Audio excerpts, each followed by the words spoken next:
બે છોકરીઓ હતી, એટલે એ બે બેસ્ટ ફ્રેન્ડ હતી. પછી એક દિવસ એ બે છે ને બજારે ગયું, એટલે પેલા પાર્લરમાં ગયું.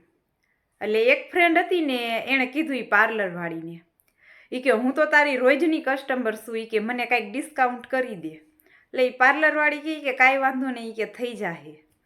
પછી પાર્લરમાંથી બહાર નીકળી અને પછી એ છે ને રેશનની દુકાને ગયું, એટલે બધું કરિયાણું લીધું.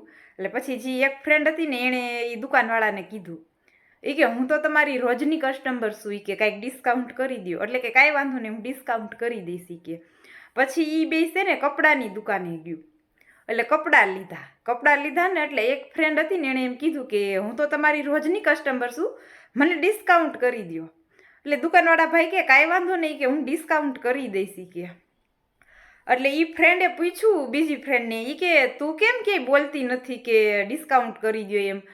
એટલે એ ફ્રેન્ડ કે પણ એ કે મારી કે આ બધી રોજની વસ્તુ નથી, કે મારી જે રોજની વસ્તુ છે ને એ જગ્યાએ એ કે તું હાલ, પછી એ કે હું પણ ત્યાં કહીશ કે મને એ ડિસ્કાઉન્ટ કરી દો. એટલે એની ફ્રેન્ડ કે હશે, એ કે હાલો એ કે. એટલે પછી એનું બધું લેવાઈ ગયું ને એટલે એ ફ્રેન્ડે કીધું કે હાલ, એ કે તારે ક્યાં જવું છે, આપણે ત્યાં જાય.